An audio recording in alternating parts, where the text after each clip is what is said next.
Nou, een van ons heel gunsteling mense in die hele wêreld, Tracy McQuarrie van Dogtown SA kuier vanoggend by ons en ons gesels spesifiek vanoggend oor speelgoed vir jou hond. Good morning, Tracy. Morning, great to be here. It's so lovely to have you back this morning, and I see a whole bunch of things. And today we are speaking about toys for dogs, but homemade toys. Yes. And before you speak to us about how we can make it and whatnot, let's just speak about the importance of toys that stimulate dogs. It's really important for the dogs to get that mental release and mental stimulation. If you don't give them an outlet, they'll find their own outlet, which is normally something we don't like chewing our shoes, shoes, digging a hole. And a couple of months ago, we had some of the brain toys that you can buy that we sell in our shop that help your dog release that mental frustration that they've got going. But a lot of people find that stuff to be very expensive, or they're not able to add that to their budget.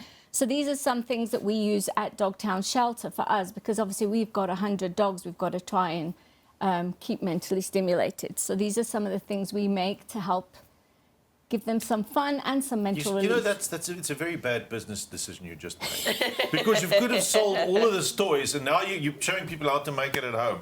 No, Tracy. People will still buy. Oh, there we go. I like that. Tracy, I have a friend. I'm just going to reach over here. I have a friend that has a big dog. I'm not going to say what breed. And the dog always goes for the plastic bottles. They love them. They love chewing plastic. Ek het 'n hondekos by my hondekos. Maar even this. It's just the small bottle inside an old sock, because that noise and that texture, they love it. I have a dog, now that you have the toilet rolls there, that love the toilet rolls. Really? And I saw himself entertained for like hours, and he rips it, and then he rips little bits that it's already ripped. It's like amazing. But speak to us about all these things. I mean, because I love the fact that Pierre says he's got a friend and I've got a dog, and you've got other things there too, because these are things that you have at your house and you can use for your dogs. Absolutely. So that's just a water bottle. To start off with, we cut big holes for the dogs to learn. As the dogs get better at it, you can make those holes smaller. But basically, they'll roll that bottle along the floor, and those, you know, their normal kibble, their food that you would normally put in the bowl. Dry dog food. Boring. Don't put it in the bowl, put it in that. And they'll roll it about, the chunks will come out, and it stimulates that foraging behavior that they so dearly love. My goodness. Love that. This is a great idea. And it's free. You're already drinking the water or the cool drink from the bottle. It's magnificent. And tell us about what you have there. All right. So here we have, it's just the inner of the toilet roll. Yep. And all we do is we fold it up and we just fill it with treats, or again kibble. And what we do at Dogtown is we actually we put treats in for them. We put the treats in, and then we hide these in their gardens, and then we teach them to go seek, and then they go find them, and they rip them open and get the treats. So it's ticking off so many boxes. They're doing the sniffing, which is going to tire them out because they're looking for it.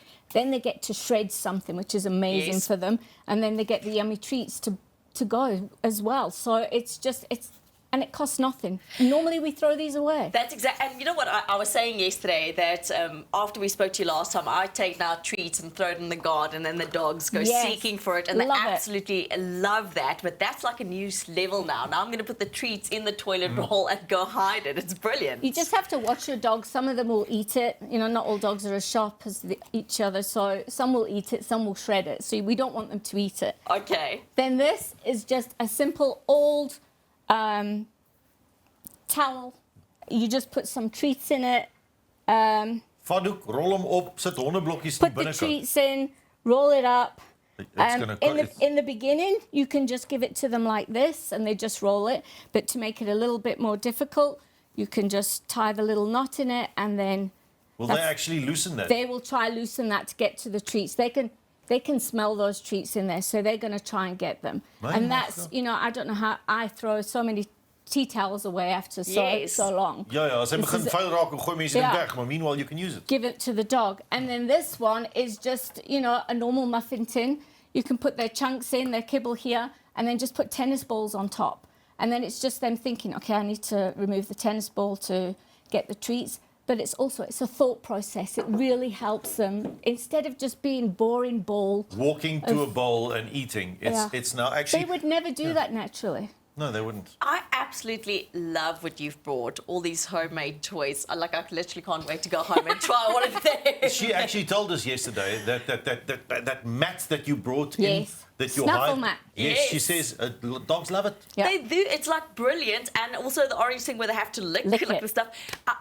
Really, it is brilliant. So not only, and I do want to tell people, if you do have dogs and you het extra geld wat rond lê, besoek regtig hulle aanlyn winkel. Dit is wonderlik. My dogs absolutely love it, and it's good to have a combination between those things and things that I can make myself. And like I said, I cannot wait to try all these things. And like you said, it's so important for dogs to be stimulated. We always scream and shout, "Oh, my dog's naughty," but I don't have time to take them for a walk.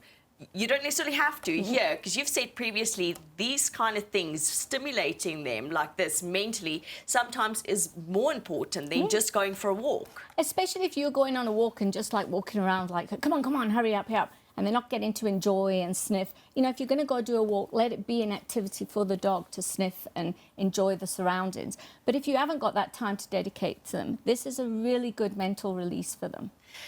Tracy, at Dogtown SA, you guys also have an area people can come and visit. You can obviously walk with your dogs. Tell us more about that. So what we discovered was, you know, you get a lot of dog parks where people can go with their dogs, but a lot of people don't like their dogs being around strange dogs, because you never know exactly what's going to happen in those large dog parks. I know me personally, I'm too scared to do that.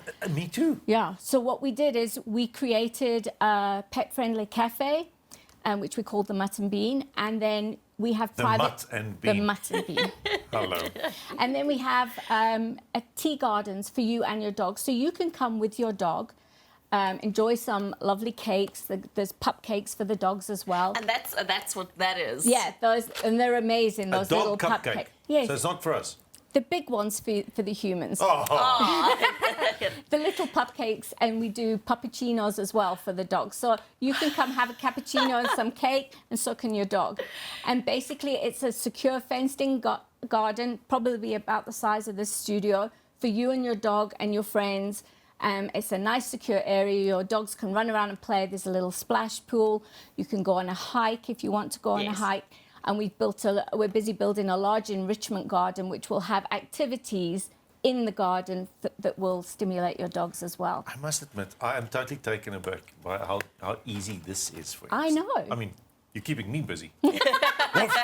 So these ideas are brilliant. And the thing is, it's all about stimulating your dog. It's all about enriching their lives. Yeah. And you get that in socializing with dogs as well in parks. That really frustrates me. You never know. You can see the dog that isn't socialized. You can see the dog that's aggressive or overly excited by other dogs, and that gets a negative reaction from the other dogs. How important is the socialization aspect? So the socialization is vital, but when we talk socialization, it doesn't necessarily just mean with other dogs. It means with different kinds of people, even different textures. If a dog walks on a different texture, that builds confidence if nothing worries them. You know, if they go from a carpet to stones and if none of that stuff bothers them and you've done it on a regular basis, nothing scares them as much, because it actually builds up their confidence. And the problem with the big dog parks is you can't control the other dogs. The other dogs, yeah. At least when you come to the Mutt and Bean and you have that private garden, if you do want to play with other dogs, our behaviourists and our trainers are there on site all the time. Okay. So they can see, like, yes, this dog will play nicely with your dog, or no, rather don't. But what's also nice is you just get to be with your dog, and your dog gets to see other dogs and be in a new environment with lots of textures. Without being too intimidated.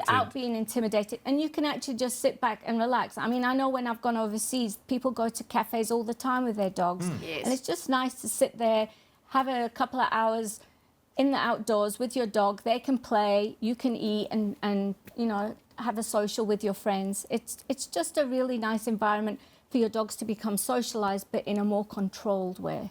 Is it off leash or on leash? So in your own private tea garden, it's off leash. In the enrichment garden, it's off leash, because you will only you will have access to that enrichment garden during that time period. But when you're out on the hikes, that will be on lead. Okay, that's brilliant. So How do you get a dog that is not used to socializing? How do you introduce that to that dog and introduce him or her to other dogs?